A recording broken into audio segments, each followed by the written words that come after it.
trouve que c'est pas une équipe qui met un énorme rythme. Forcément, tu regardes le match de ce soir et tu penses à celui de la semaine prochaine.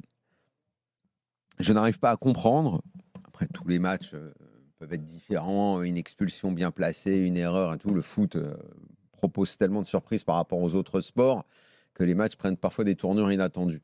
Mais sur ce que je vois et de Paris et de l'OM, je vois pas bien par quel bout ils peuvent les emmerder. Parce que ce qui embête Paris, par exemple, moi je vois le match d'hier soir. Strasbourg Les avec 10 premières minutes. plus d'habileté technique, avec des joueurs comme à l'OM, dans les 20 derniers mètres, avec le style et l'intensité qu'ils sont capables de mettre et le pressing, ça emmerde une équipe comme le PSG. Comme beaucoup d'équipes, quand tu es à ce point pressé que tu joues haut. Voilà. Sauf que tu as vu Marseille, comment ils le font pas. Oui, puis sauf que tu as vu comment Paris a fait. Oui, non, mais bien sûr. Et donc, non, mais ce que je veux te dire. Tu as les qualités pour sortir de ça. Ouais, mais justement, ce qu'il faut regarder là, qu'on n'a pas vu du tout, c'est la solidité de la base défensive marseillaise aussi.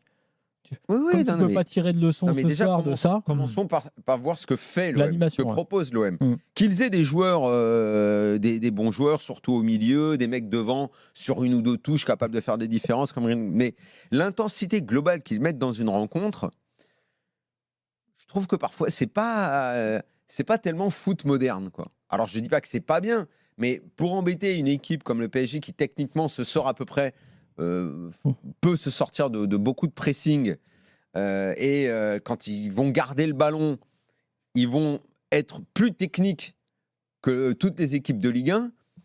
Ça va être un peu compliqué. Moi, je ne suis pas forcément d'accord avec toi sur un point. C'est que hier, ils ont été embêtés 10 minutes, mais ils ont trouvé la solution vite fait et ils se sont déjoués du pressing strasbourgeois en leur passant dans le dos. À l'inverse, justement d'un Marseille qui, comme tu le dis, et on peut le regretter parfois contre certaines équipes. Comment ils vont les emmerder ? Je ne sais pas comment ils vont les emmerder, mais en tout cas, se jeter comme l'a fait hier Strasbourg en pressing, si tu marques pas dans tes 10 premières minutes qui sont bonnes, tu t'aperçois que derrière, Paris a la solution. Donc, comme dit Rosenior, je préfère tenter quelque chose. Il n'a pas des joueurs.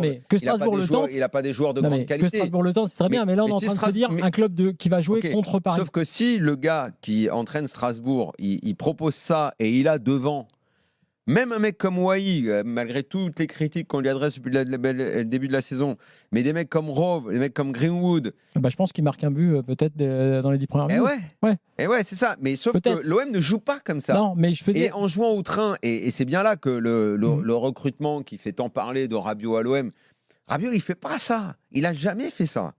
Qu'il stabilise l'équipe au milieu, pas de problème. C'est-à-dire que Rabiot est un ralentisseur ? Il impose un train où je prends la balle, je me retourne, je mets un peu la balle derrière. Après, oui, je vais avoir des passes précises, je vais être un joueur propre, je suis un joueur juste, il a une belle technique, il en impose physiquement au milieu. Mais il n'y a pas de rythme. Oui, mais tu vois, c'est pas très vif, sauf quoi, ce que fait l'OM. La différence, moi je pense que c'est compliqué, c'est de la haute couture pour jouer contre le PSG, je dirais, mais ce qu'a fait l'OM ce soir, c'est-à-dire que cette première action de la première minute, parce qu'après tout, là, il y avait 0-0, on va dire. Ce jeu très rapide, justement, avec la remise immédiate de Greenwood pour Rowe, qu'on a vu un peu parfois. Tu te dis que face au PSG, plutôt que de faire du pressing, et pour que tu te prennes dans le dos, parce que moi, je crains beaucoup ce qui va se passer dans l'arrière-garde marseillaise. C'est surtout ça que je voudrais voir, moi, la semaine prochaine. Peut-être que si tu veux, avec ce faux rythme, mais ces accélérations possibles, et notamment avec Rowe, moi je pense que l'OM peut offensivement, avec Rowe, Mopé et Greenwood, et Eusberg qui appuie, peut faire du mal. Moi, ce qui m'inquiète plus pour l'OM, mais encore une fois, c'est pas ce soir qu'on va pouvoir en parler, c'est plutôt derrière.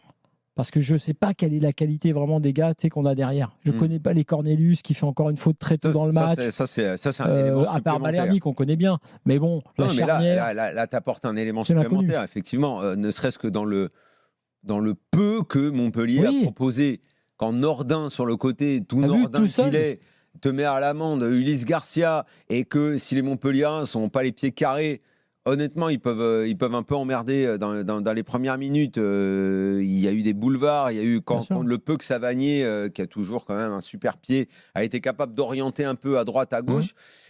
Il y avait matière à leur faire mal sur les côtés quand même. Je trouve que quand l'action sur Nordin dont tu parles, c'est un boulevard intégral, ça leur passe dans le dos.